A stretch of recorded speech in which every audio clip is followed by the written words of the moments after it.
नमस्कार, मी कीर्ती गायकवाड. स्वागत आहे आपलं आय न्यूज 28 मध्ये. चला तर मग जाणून घेऊयात महाराष्ट्रातल्या ताज्या घडामोडी. आर्णी बायपासवर नगरपरिषद शाळा क्रमांक 3 चा प्रस्तावित पादचारी पूल कार्य सुरू करा, अन्यथा रास्ता रोको करू. माजी नगरसेवक सय्यद अक्रम सय्यद उमर यांनी दिला इशारा. आर्णी बायपासवरील नगरपरिषद शाळेजवळ प्रस्तावित असलेला लोखंडी पादचारी पूल 7 दिवसाच्या आत सुरू करून लवकरात लवकर पूर्ण करण्यासाठी दिग्रस नगर परिषदचे माजी नगरसेवक श्री सय्यद अक्रम भाऊ यांनी आज दिनांक जून 25 रोजी RNS कंपनी कर्नाटकच्या मुख्य सेक्टर अभियंता सर यांना आपले निवेदन वजा तक्रार अर्ज दिला.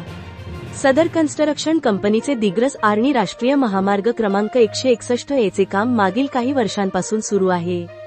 सदर कंपनीला वारंवार व वेळोवेळी लोखंडी पुलाचे काम त्वरित पूर्ण करण्याकरिता विनंती करण्यात आलेली आहे, परंतु त्याची कोणतीही दखल ठेकेदाराकडून घेतल्या गेली नाही. दिनांक जून 23 रोजी शाळा पूर्ववत सुरू झालेली असून शाळेमध्ये जाणे येणेकरिता शाळेतील लहान विद्यार्थ्यांना आपला जीव धोक्यात घालून रस्ता ओलांडून रस्त्याच्या पलीकडील भागात असलेल्या आपल्या शाळेत जावे लागत आहे. या राष्ट्रीय महामार्गावर वाहनांची वर्दळ नेहमीच भरगच्च असते, त्यामुळे रस्ता ओलांडत असताना लहान बालकांसोबत एखादी दुर्दैवी घटना होण्याची दाट शक्यता आहे.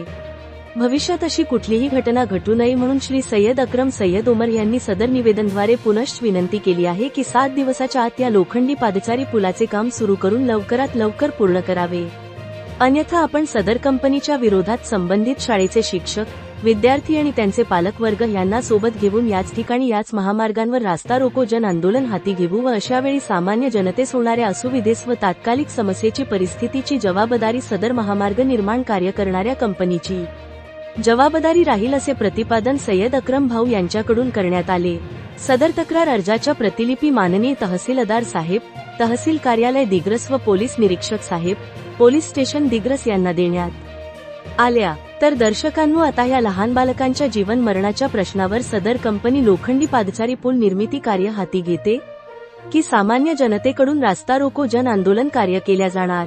बघत रहा अशाच सनसनाटी बातम्यांसाठी. इंडिया न्यूज 28 यवतमाळ जिल्हा मुख्य प्रतिनिधी राजाराम राठोडची रिपोर्ट.